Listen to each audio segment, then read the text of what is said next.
Particularly in the last 12 months, we've heard a lot of people criticize that we were doing well, but we started falling off the bandwagon real fast.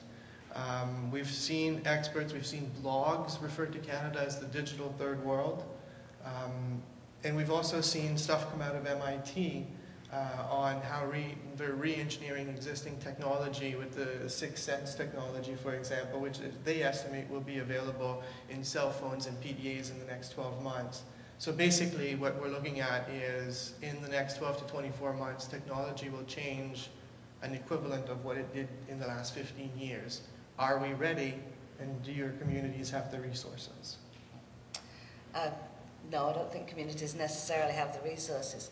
In our community, I think our greatest resource, along with just having the seed funding to start a campsite, was the volunteerism. What we're trying to look at right now is why some sites were successful, as kind of we had this computer lab that people could come to.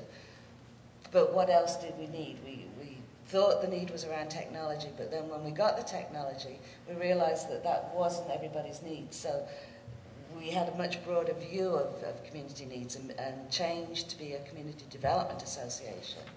And what we did with technology was use it to connect people.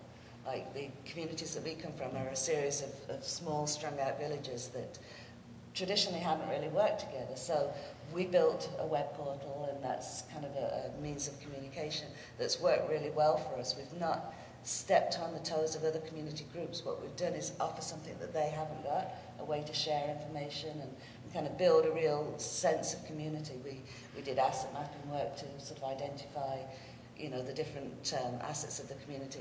Everything's on that web portal. So that's something that we were able to provide to community, to other groups that kind of built a greater sense of support. And while the funding for CAP is woefully inadequate, really, it was enough funding that was seed funding for groups that were ambitious enough to go after other funding. Then you've at least got a little bit of funding that you can apply and say, we've got this, and then you get a little bit more, and I've got this, and eventually you can get some huge projects. Not all CAP sites got that. I think that was a lesson that the CAP program taught us and taught us well. But it didn't translate necessarily to all CAP sites, so I think that was the reason for some of them failing, thinking that having computers in your community was going to change your community. I think you have the community, the technology, the internet, but you do need the people. And what keeps people involved, unfortunately, is money that allows you to do other things, bigger things.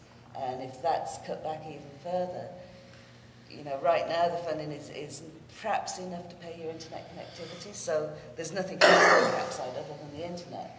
You do need people, and to get the people, you're going to need funding. Yeah. And unfortunately, sometimes we tend to think about this problem as a technology-only problem, and there's a great example that it would be naive for us to assume that if internet access is widely available, everybody will start using it. No, there should be an educational component, and you guys doing a very good job at trying to bring community and showing them how they can actually use it. And actually, according to one of the recent Statistics Canada reports, not having access to the internet is only but one reason why people don't actually use it. So there are also privacy concerns, security concerns, and so on. Well, we've heard from communities. I know that you've got some interesting perspective on online communities.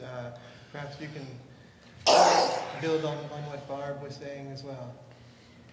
I think it's really important to show local communities how they can utilize social media and social networking websites so they can build more connections within their community, but also, most importantly, connections to outside world.